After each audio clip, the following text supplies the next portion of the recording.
जय हिंद। मैं सरफराज अहमद आज फिर से जो है ऑब्जेक्टिव पैटर्न वाली वीडियो, जो सेकंड वीडियो है प्रेजेंट इंडेफिनिट का, उसकी बारे में हम लोग डिस्कस करेंगे। यहाँ पर आप आए तो देखिए, वो एक बेसिक के नाम पर बात करें तो आइडेंटिटी हो जाती है। पॉजिटिव के लिए MB1 और MB5, सिमिलर अगर होता है तो MB5 और प्लूरल सब्जेक्ट होता है तो MB1। नेगेटिव और इंट्रोगेटिव में आप जानते हैं, डूडेज में से कोई एक लगना है और MB1 की बात करते हैं।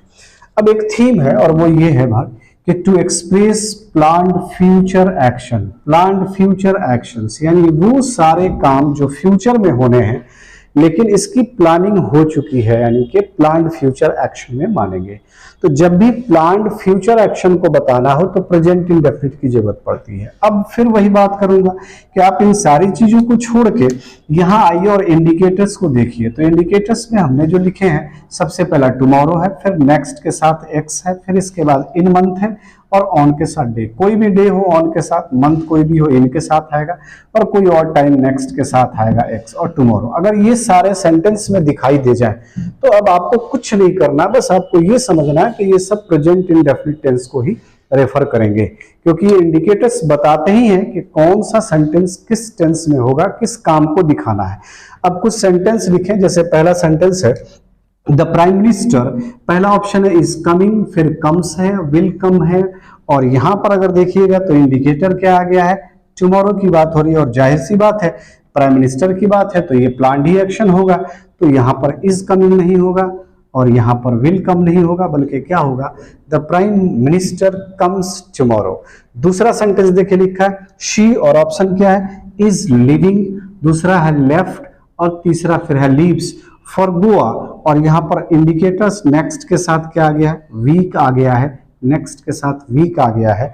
तो अब ये भी फ्यूचर प्लान्ड एक्शन ही है, ये प्लान्ड फ्यूचर एक्शंस के अकॉर्डिंग ही हम क्या करेंगे, इज लिविंग नहीं करेंगे।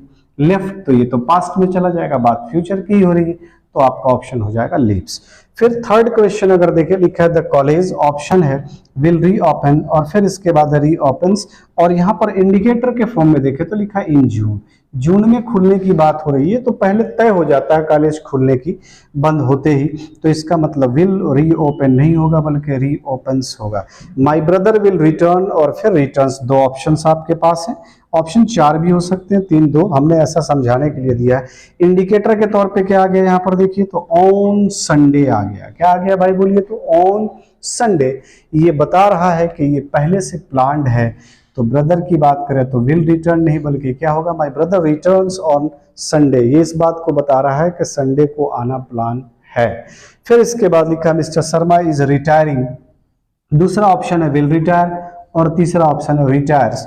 इंडिकेटर्स देखिए, जब बात हो ही रही है रिटायर की और रिटायर होने का समय दे दिया गया है तो इसका मतलब है कि ये प्लान्ड फ्यूचर एक्शन की कैटेगरी में ही आएगा, और इस कंडीशन पर इज रिटायरिंग नहीं होगा, विल रिटायर नहीं होगा, बल्कि मिस्टर शर्मा सिमिलर है तो रिटायर्स हो जाएगा। ठीक, उम्मीद करते हैं कि ये सारी चीजें आपको समझ में आई होंगी बेहतर तरीके से। अब एक क्वेश्चन हमने आपके लिए छोड़ा है, लिखा माय फादर विल रिटायर और रिटायर्स, दो ऑप्शन आपके पास है, विल रिटायर और रिटायर्स, और आपके पास क्या है देखिए, तो इंडिकेटर सुन है। आप इसका ऑप्शन या इसका आंसर हमें कमेंट बॉक्स में देंगे। नेक्स्ट वीडियो के लिए हम फिर आपसे मिलेंगे, तब तक के लिए जय हिंद।